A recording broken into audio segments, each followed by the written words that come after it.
I can see the small cove from the window of what we call the lower cabin in our summer camp in Algonquin Provincial Park in Canada. On even the windiest of days, the little inlet is still, relatively speaking, calm and quiet. About 60 years ago, my great-aunt Helen, who owned the cottage lease, began to create a water garden following a trip she had taken to Japan. My father and other family members helped her move large rocks and waterlogged tree trunks to create the garden in the little cove. Over time, my great-aunt Helen propagated a variety of plants in the cove, particularly water lilies. To this day, at the right time of the summer, you can see the delicate white and yellow blooms nestled on large, shiny, dark green leaves. No matter how many times I see them, they always take my breath away. For me, they are so special and a real treat to encounter. I thought of our cottage this past week. I thought of the cove and the water garden. I particularly thought of the water lilies because, you see, this past week I learned about the lotus mudra.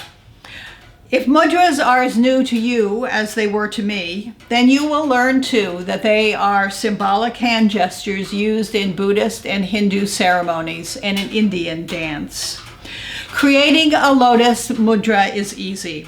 Bring your hands together in front of your heart center with your thumbs pointing toward your chest. Your palms, thumbs, and fingers all touch. Then slowly spread your index fingers, middle, and ring fingers. Spread them wide like a lotus flower blooming. The lotus mudra opens the heart chakra. It is symbolic of purity and personal growth and represents feeling the joys of life. Done with intention, it opens you to loving kindness and compassion. I discovered that the lotus and the water lilies I love so much have a lot in common. Both of their flowers sit on the surface of the pond or lake, opening to the sun, while the roots remain deeply embedded into the muddy bottom, holding the blossoms firm and strong. I don't know about you, but I could use a whole lake filled with water lilies and lotus blooms right about now.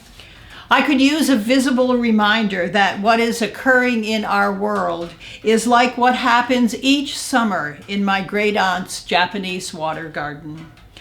Out of the lake slime, year after year, flowers grow upward through the watery darkness, bursting forth into the sunlight. No wonder the lotus is a symbol of light and beauty emerging from the darkness. The cycle reminds me that though I may feel embedded in the mire of our world right now, one day joy and beauty will return. Therein I place my hope and all my positive energy. The message of the lotus mudra is something I intend to remember.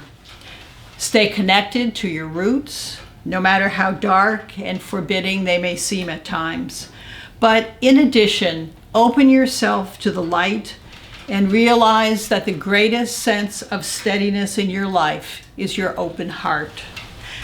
In closing then, take a moment and make a lotus mudra with your hands. Look into it, close your eyes, and think of all the things that would bring you feelings of joy, and place them in the lotus flower you have created. Think of what gives you hope, what ignites your compassion, what you are grateful for.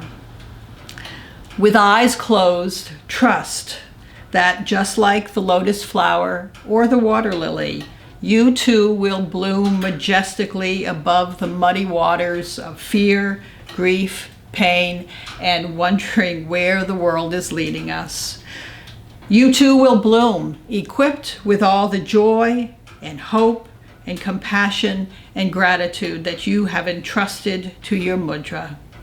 You too will one day blossom into light and beauty, perhaps enough to change the world, or at least your small corner of it.